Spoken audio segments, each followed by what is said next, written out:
ఏం మారలేదు. బిల్లులు అలాగే ఉన్నాయి. బ్యాంక్ బ్యాలెన్స్ అలాగే ఉంది. Nothing is moving in my life. Nothing has changed in my life. ఇతరులకు అవకాశాలు వస్తున్నాయి. నాకు మాత్రం ఒక్క అవకాశం కూడా తలుపు తట్టట్లేదు. మేబీ ఇదే నా లైఫ్ ఏమో, ఇలాగే ఉండాలేమో, బహుశా ఇదే నా సిలువ కావచ్చు, ఇదే నా జీవితం అని నువ్వు అంటున్నావా? కానీ ఇది విను, ఇది ఒక్కటి ట్రై చేసి చూడు ఈరోజు. Praise the Lord. నేను మీ sister Divya David. Welcome to నీ సన్నిధి ప్రోగ్రామ్. దేవుడు ఎలాగ పనిచేస్తాడో అర్థం కావట్లేదు కదా, బట్ నేను ఒక్క విషయాన్ని చెప్తాను, జాగ్రత్తగా వినండి. Some opportunities from God are seasonal. దేవుడు కొన్ని అవకాశాలు కొన్ని కాలాలకు పరిమితం చేస్తూ ఉంటాడు. They have a set time. నిర్గమకాండం 16:21 మన్నాను ఉదయాన్నే కూర్చుకోవాలని హెచ్చరింపబడ్డారు ప్రజలందరూ కూడా. ఎండ పెరిగిన తర్వాత అది కరిగిపోతుంది. దేవుడిచ్చే కొన్ని అవకాశాలు కూడా సమయానికి మనము స్పందించాలి. మన్నా ఉదయాన్నే లభించినట్లే కొన్ని అవకాశాలు ఆశీర్వాదాలు కూడా సిద్ధంగా ఉన్న వారికి, అలాగే స్పందించే వారికే దొరుకుతూ ఉంటాయి. దేవుడు ఇస్తున్నప్పుడు ఆలస్యం చేయకుండా మనం స్పందించినట్లయితే దేవుడు మనకు సూపర్ న్యాచురల్గా ప్రొవైడ్ చేస్తాడు. దేవుని యొక్క సమయాన్ని మనం గౌరవించాలి. ఆకాశం నుండి పరలోకం నుండి పడుతున్న మన్నాను కూర్చుకోవడానికి ఒక ముఖ్యమైన నియమాన్ని దేవుడు పెట్టలేదా? దాన్నే ఉదయాన్నే కూర్చుకోవాలని దేవుడు చెప్పలేదా? వారు ఆలస్యం చేస్తే మన్నా కరిగిపోయేదంట. ఎండ పెరిగినప్పుడు ఆ మన్నా కరిగిపోయేది. దాన్ని కూర్చుకోలేకపోయేవారు. దీని ద్వారా దేవుడు ఒక గొప్ప ఆత్మీయ సూత్రాన్ని మనందరికీ నేర్పిస్తూ ఉంటున్నాడు. ప్రతి ఆశీర్వాదము శాశ్వతంగా ఎదురు చూడదు. We have to take an initiative. మన్నా నేల మీద రోజంతా ఉండేది కాదు. ప్రతి ఆశీర్వాదం కూడా నీ కొరకు ఆగదు.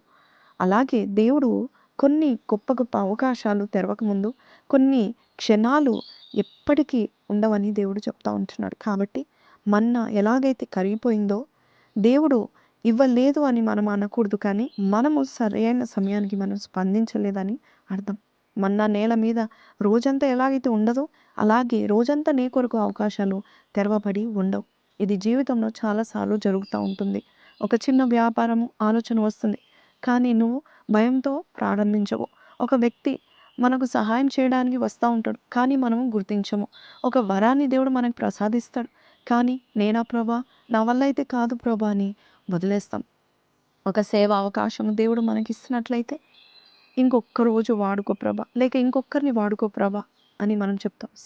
దేవుడు కొన్నిసార్లు ఇప్పుడు ప్రార్థించు అని అన్నప్పుడు, లేక ఇప్పుడు ప్రారంభించు అని అన్నప్పుడు, లేక ఇప్పుడు నేర్చుకో, ఇప్పుడు క్షమించు, ఇప్పుడు ముందుకు సాగిపో అని దేవుడు అంటున్నప్పుడు మనము తర్వాత చూద్దాంలే ప్రభా, సరైన టైం రాని ప్రభా అని అనుకున్నప్పుడు ఏం జరుగుతుంది తెలుసా? అంతలో ఆ అవకాశము కరిగిపోతుంది. తర్వాత ఆ తలుపు మూసుకుంటుంది. మన్నా ఉదయాన్నే ఏరుకోవడం అంటే కేవలం ఎర్లీగా లేవడం కాదు, పెందలకాడ లేవడం మాత్రమే కాదు, but this something we need to do. Abraham ఉదయాన్నే లేచాడు తెలుసా? మోషే కూడా ఉదయాన్నే లేచేవాడు.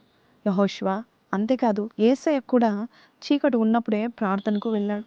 దేవుడు మాట్లాడే సమయము అందరూ నిద్రలో ఉంటారు.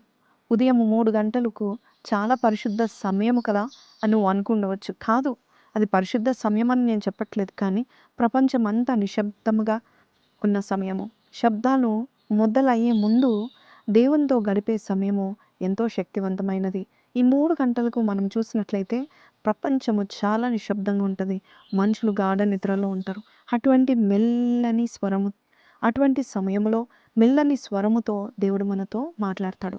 When you get up early and pray, you are saying to God, Lord, before I touch my phone, before the day begins, before I plan anything, before my works or before my worry start, I want to listen to your voice first. నీ కంఠస్వరం నాకు వినబడాలి ప్రభా అని నీవు ప్రార్థించినట్లయితే దేవుడు చక్కగా నీతో మాట్లాడతాడు. చూడండి, బైబిల్లో దేవుడు ఇచ్చే ప్రతి ఆశీర్వాదానికి ఒక సమయము ఉంటుంది. అంటే దేవుడు మధ్యాహ్నకాల సమయంలో ఆశీర్వదించలేడా? ఖచ్చితంగా ఆశీర్వదిస్తాడు. కానీ బైబిల్లో ఒక స్పష్టమైన ప్యాటర్న్ కనిపిస్తుంది. ఏంటంటే మొదటి జాము, రెండో జాము, మూడో జాము, నాలుగో జాము. నేను చెప్తానండి. బైబిల్ కాలంలో రాత్రిని 4 జాములుగా లేక ద 4 వాచెస్ ఆఫ్ నైట్‌గా విభజించారు. మొదటి జాము ఎప్పటి నుంచి స్టార్ట్ అవుతుందంటే సాయంకాలము 6 నుండి 9 గంటల వరకు మొదటి జాము. రెండో జాము రాత్రి 9 గంటల నుండి 12 గంటల వరకు సాగుతుంది. ఇక మూడో జాము మధ్యరాత్రి 12 గంటల నుండి 3 గంటల వరకు మూడో జాము అంటారు. నాలుగో జాము 3 గంటల నుండి 6 వరకు ఉదయకాలము 6 వరకు నాలుగవ జాము అంటారు. అవును. మత్తయి సువార్త 14:25లో నాలుగో జామున యేసు వారికి సముద్రము మీద నడుచుచున్నప్పుడు కనిపించాడు. 3-6 వరకు నాలుగో జాము అంటాం కదా! ఉదయకాలము 3కి లేచి మనం ప్రార్థన చేస్తున్నప్పుడు ఈ వాక్యాన్ని మనం జ్ఞాపకం చేసుకోవాలి. నాలుగవ జామున యేసయ్య వారి మధ్యకు వస్తా ఉంటున్నాడు. వారు రాత్రంతా శ్రమపడిన దేవుడు నిర్ణయించిన సమయం ఏంటంటే 3 గంటల నుండి 6 గంటల లోపు. అవును. మన్నాకు కూడా ఒక సమయం ఉంది. మన్నా దేవదూతల ఆహారము, పరలోకం నుండి వచ్చిన ఆహారం అని బైబిల్‌లో సెలవిస్తుంది. అది ఆలస్యంగా లేస్తే దొరికేది కాదంట. లేట్‌గా వెళ్తే నేల ఖాళీగా ఉండేదంట. మన్నా రోజంతా ఉండేది కూడా కాదు. అది ఉదయాన్నే వచ్చే దేవుని యొక్క provision. It was a morning only delivery. Manna morning only అనే మాట వినబడుతుంది. అంటే దేవుడు తర్వాత ఆశీర్వదించడా? మధ్యాహ్నము, రాత్రి, సాయంకాలము ఆయన ఆశీర్వదించడా? కాదు. ఆయన దేవుడు. ఎప్పుడైనా ఆశీర్వదిస్తాడు. కానీ ఆది కాండం నుండి సువార్తల వరకు ఒకే ప్యాటర్న్ కనబడుతుంది. ఏంటంటే దేవుడు ఉదయాన్నే స్టార్ట్ చేసి తన ప్రజలకు కనబడేవాడు. ఉదయాన్నే మాట్లాడేవాడు. విమోచనము కూడా ఉదయాన్నే చూపించేవాడు. చాలాసార్లు ఉదయాన్నే చూపించాడు.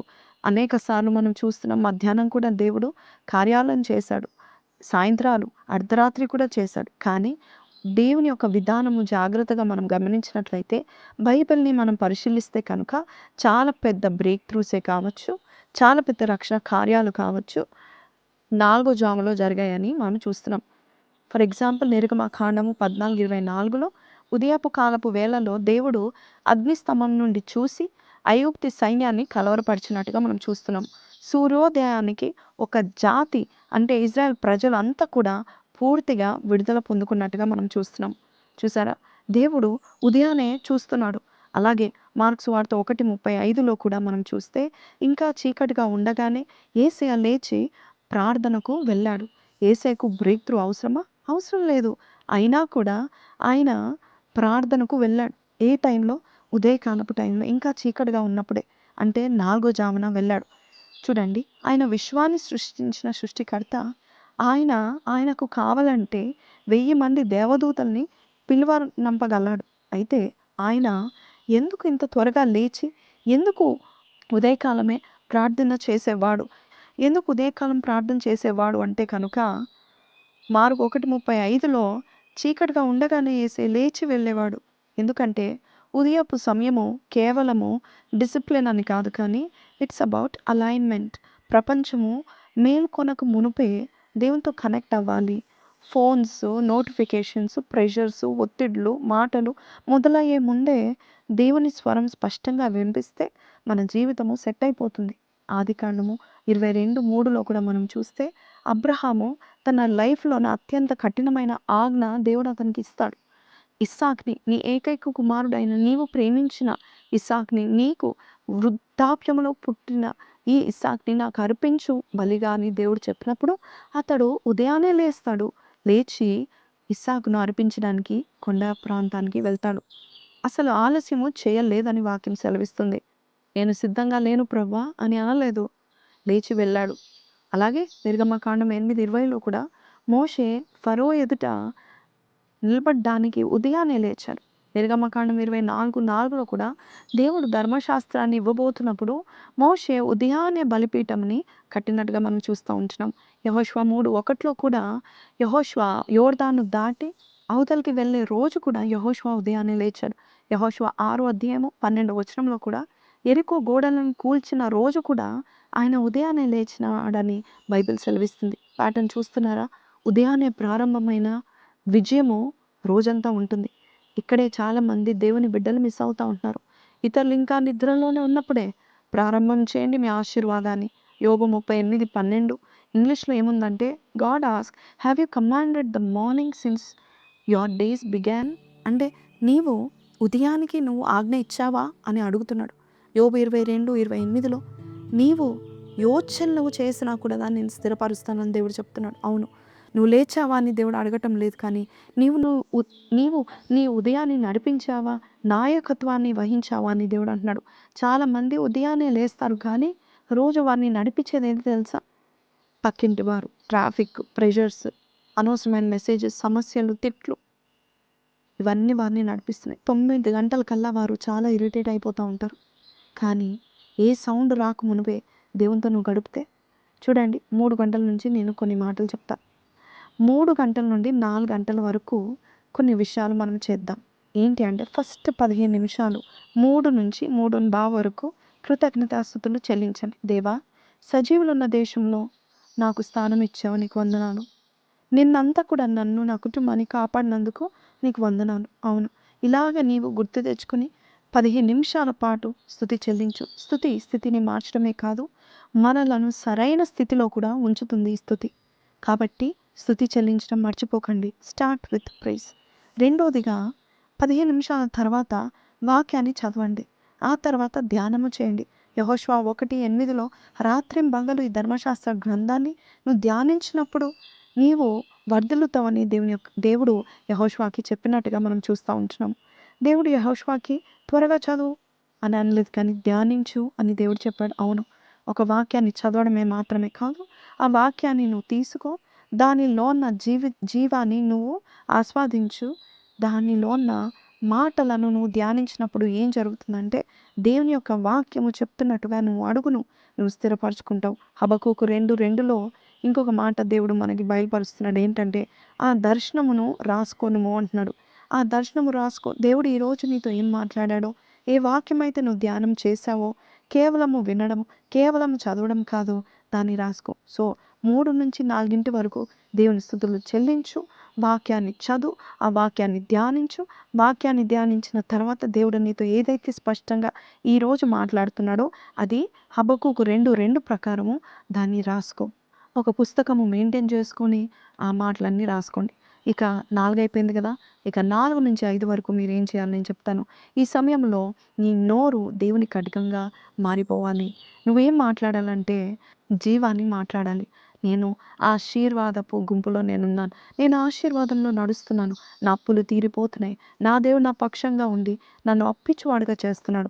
నా చేతి పనిని వృద్ధి చేస్తున్నాడు. నా దేవుడు నాకు సరైన ద్వారాలను తెరుస్తున్నాడు. మంచి ఆరోగ్యము, బలం, శక్తి నాకు, నా కుటుంబానికి ఇస్తున్నాడు. అకాల మరణాల నుంచి తప్పిస్తున్నాడు అని ప్రతి విషయము నీవు నోటితో ఒప్పుకో.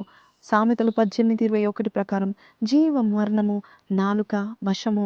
దాని యందు ప్రీతి గలవాడు దానిలో తృప్తి పొందుకుంటాడు, దాని ఫలాన్ని పొందుకుంటాడు. కాబట్టి ఈరోజు నీవు ఈ యొక్క మాటలను రాసుకో, మాటలను చెప్పుకో, మాటలను ధ్యానించు. అప్పుడు నీ జీవితంలో అది జరుగుతుంది. సామెతలు 21:5లో ఏముంటుందంటే, పట్టుదల గల వారి యోచనలంట సమృద్ధికి దారి తీస్తూ ఉంటాయి. కాబట్టి దేవుడు మరి నీ జీవితంలో ఒక పట్టుదలతో ఆ యొక్క ఆశీర్వాదం పొందుకో అని దేవుడు ఈరోజు చెప్తా ఉంటున్నాడు. కాబట్టి ప్రార్థనలే కాదు, ఆలోచనలే కాదు, మాటల ద్వారా కూడా నువ్వు ఆశీర్వాదాలను పొందుకోవచ్చు. సో 4 నుంచి 5 వరకు నువ్వు ఆ ప్రార్థనతో కూడిన ఆ వాక్యాలను చదువుతూ ఆ యొక్క స్పష్టంగా నువ్వు ఎంతో శ్రద్ధగా నువ్వు పలుకు. అప్పుడు దేవాది దేవుడు నీ జీవితంలో గొప్ప కార్యాలు చేస్తాడు. కొన్నిసార్లు మనము మర్చిపోతూ ఉంటాం కదా, అప్పుడు నువ్వు రాసుకో, ఒక బుక్, ఒక జర్నల్ని మెయింటైన్ చేసుకో.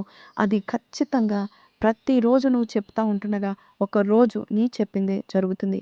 అలాగే 5 నుంచి 6 వరకు ఇక ప్రిపరేషన్ టైం, ఇంకా మీరు సిద్ధమయ్యే time.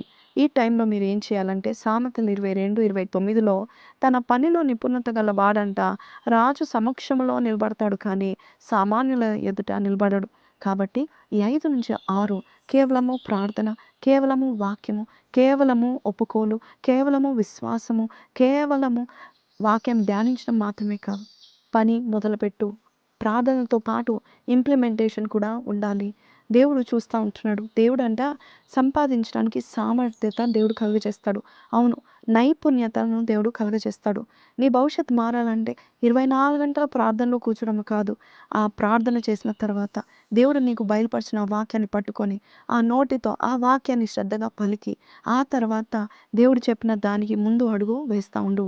Start your day with exercise. చూడండి, బైబిల్‌లో ఎక్సర్సైజ్ గురించి కూడా రాయబడింది. అవును, బ్రెయిన్ ఫోకస్ చక్కగా అవుతదంట ఎక్సర్సైజ్ చేయండి. ఆ గాలిలో, ఫ్రెష్ ఎయిర్‌లో మీరు ఆ వాకింగ్ చేస్తున్నప్పుడు దేవుడు కొత్త కొత్త ఐడియాస్ మీకు దయచేస్తాడు. అంతేకాదు, ప్రసంగి 10:10లో మనం చూస్తున్నాము, జ్ఞానవంతుడైన సొలొమోన్ ఇంత చక్కని మాట అన్నాడంటే, గొడ్డలి అయితే మొద్దుగా ఉంటే అంట ఎక్కువ బలము ఉపయోగించబడతా ఉంటుంది. కానీ దాన్ని పదును పెట్టుకుంటే జ్ఞానముతో మనము ఆ పనిని ముగించుతామంట. ఎఫర్ట్స్ ముఖ్యమే, కానీ చూడండి, చాలా సార్లు మనము పదును లేని గొడ్డలిగా మనం ఉన్నప్పుడు ఎక్కువ బలం అవసరం అవుతా ఉంటుంది. నీ స్ట్రీమ్ ఏది? దాని గురించి నువ్వు తెలుసుకో. నువ్వు బిజినెస్‌లో ఉన్నావా? అప్డేట్ అవ్వు. ఏం చేస్తే ఏమవుతది? లీడర్‌షిప్ ట్రైనింగ్ తీసుకో. దేవుడు నీకు వరాలు ఇచ్చాడా? సేవలో వరం ఇచ్చాడా? మ్యూజిక్ వరం ఇచ్చాడా? మీడియా వరం ఇచ్చాడా? బిజినెస్ వరం ఇచ్చాడా? వాక్‌శక్తినిచ్చాడా? ఏదైతే దేవుడు నీకు ఇచ్చాడో దాన్ని పదును పెట్టుకోవడం నేర్చుకో. ప్రతి ఉదయకాలం లేచిన వెంటనే దేవుడు నిన్ను ఎక్కడ ఉంచాడో, ఏ పని నిపుణుడుగా నిన్ను చేశాడో దానిలో ఇంకా అప్డేట్ అవుతా ఉండు. పదును లేని గొడ్డలు కూడా చెట్టును కోస్తుంది, కానీ చాలా శ్రమతో కోస్తుంది. మళ్ళొకసారి చెప్పనా? పదును లేని గొడ్డలు కూడా చెట్టును నరుగుతుంది, చెట్టును కోస్తుంది, కానీ చాలా శ్రమించాలి. అలాగే చాలామంది కూడా కష్టపడుతున్నారు, కానీ ఎదుగుదల చాలా నిదానంగా ఉంటుంది. ఎందుకో తెలుసా? వారు తమను తాము అభివృద్ధి చేసుకోవట్లేదు. ఈరోజు దేవుడు నీతో మాట్లాడి 3 గంటలకి లేచి ఆయనతో నువ్వు గడిపిన తర్వాత 5-6 కేవలం నీ పర్సనల్ అప్డేట్ కొరకు, నీ పర్సనల్ అభివృద్ధి కొరకు నీవు ప్రయాసపడు. ప్రతి ఉదయము 30 నిమిషాలు నీ సబ్జెక్ట్ ఏంటో అది నేర్చుకో, అభివృద్ధి చేసుకో. మీరు చూడండి, 30 నిమిషాల నుండి 1 అవర్ వరకు నువ్వు ఏదైతే నేర్చుకుంటున్నావో, ఏదైతే శ్రమ ఇస్తున్నావో, ఒక్క నెలలోనే ఇతరులకు తెలియని విషయాలు నువ్వు తెలుసుకుంటావు. 6 నెలల్లోనే ఇతరులు చూడని అవకాశాలు నువ్వు చూస్తావు. ఇక సంవత్సరంలోగా, 1 ఇయర్‌లోగా నువ్వు ఏదైతే కోరుకున్నావో, ఏదైతే ప్రార్థన చేస్తావో 1 ఇయర్‌లోగా నీవు అక్కడ నిలబడతావు. అర్థమైంది కదా? ఈ 3-6 వరకు, ఈ 4వ జామును మనం ఇలాగ ప్రతి దినము మనం ఇలాగ గడిపినట్లయితే, ఒక రోజు యెషయా 61 ప్రకారము లెమ్ము తేజరిల్లుము, యెహోవా మహిమ నీ మీద ప్రకాశిస్తుంది. అవును, లేచి ప్రకాశించు. Start your day from today at 3 AM. ఈ రోజు నుంచి నువ్వు మొదలుపెట్టు. God is waiting for you to shine. Be prepared. ప్రార్థన చేసుకో, వాక్యం చదువుకో, వాక్యం రాసుకో, ధ్యానించు, వాక్యాన్ని ఒప్పుకో, వాక్యాన్ని మాట్లాడు, ఎక్సర్సైజ్ చేయి. Be prepared, be pure, be motivated. If you're watching this, ఆత్మలో మంట పుడుతుంది అప్పుడే. Yes, be determined to change your life. 3 నెలల్లో, మరొకసారి చెప్తున్నా, ఏదైతే నువ్వు ప్రార్థిస్తున్నావో ఈ 3 నెలల్లో దేవుడు నీకు అది దయచేయను గాక అని ప్రకటిస్తున్నాం. ఎస్, 90 డేస్లో ఎవ్రీ సింగిల్ డే నీవు ఇలాగే 3 గంటలు లేచి నువ్వు ప్రార్థన చేస్తే 3 నెలలు అంటే 90 దినాల్లోనే నువ్వేదైతే నువ్వు అనుకుంటున్నావో, ఏది జరగాలని నువ్వు కోరుకుంటున్నావో అది నీకు జరుగుతుంది అని రూఢిగా నమ్మి చెప్తున్నాను. God bless you. Have a blessed day. Praise the lord.